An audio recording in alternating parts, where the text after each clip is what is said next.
Dissimulés dans les hauteurs de Al-Roumaya, à la pointe sud-ouest de l'Arabie saoudite, ces soldats saoudiens gardent un œil constant sur le Yémen.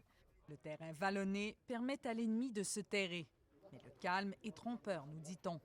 La nuit surtout, les tireurs embusqués des milices houtistes manifestent leur présence. Ce qui nous inquiète, c'est qu'ils percent notre frontière et atteignent nos forces défensives, dit ce commandant. Alors on tente par tous les moyens de les empêcher d'atteindre la frontière. Ces moyens imposants ont été déployés d'urgence après que les milices des Houthis aient chassé par les armes le gouvernement du Yémen, poussant l'Arabie saoudite à prendre la tête d'une coalition de 9 pays arabes pour contrer l'offensive houtiste. Ces milices, quand ils ont renversé le gouvernement, qu'est-ce qu'ils ont fait? Ils ont mis la main sur tout ce qui est matériel de guerre, tout ce équipement de l'armée. 2 semaines avant le lancement des opérations, ils ont conduit un exercice, une manœuvre sur nos frontières sud. Un geste menaçant pour l'Arabie saoudite, qui partage quelques 800 kilomètres avec le nord du Yémen, le château fort des Houthis.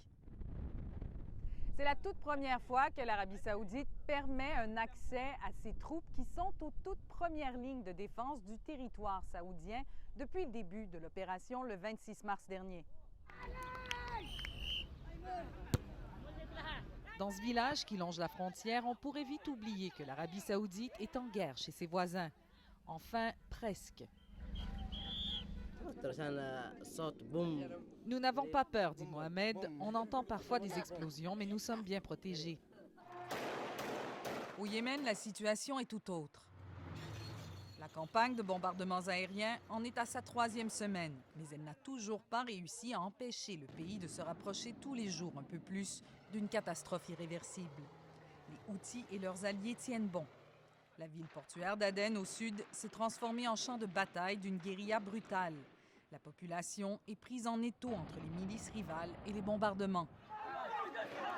La communauté internationale se montre de plus en plus inquiète du nombre grandissant de victimes civiles depuis le début de l'opération saoudienne et de l'absence de progrès. Sans une intervention terrestre, la coalition pourrait bien ne jamais atteindre ses objectifs. Pour le moment, ces troupes saoudiennes n'ont pas reçu l'ordre de passer à une attaque terrestre au Yémen. Elles restent donc retranchées, à quelques 5 kilomètres de la frontière, d'où elles tirent sur des positions yéménites.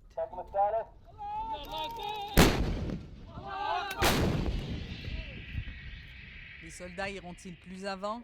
Ramener la bataille au sol comporte des risques d'enlisement importants.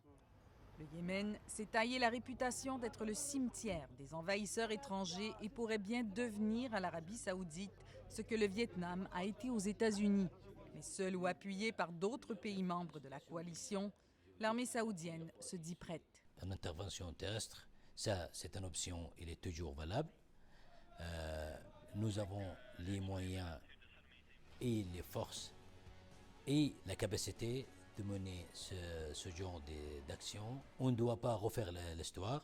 Le Vietnam, c'est le Vietnam. L'Afghanistan, c'est l'Afghanistan.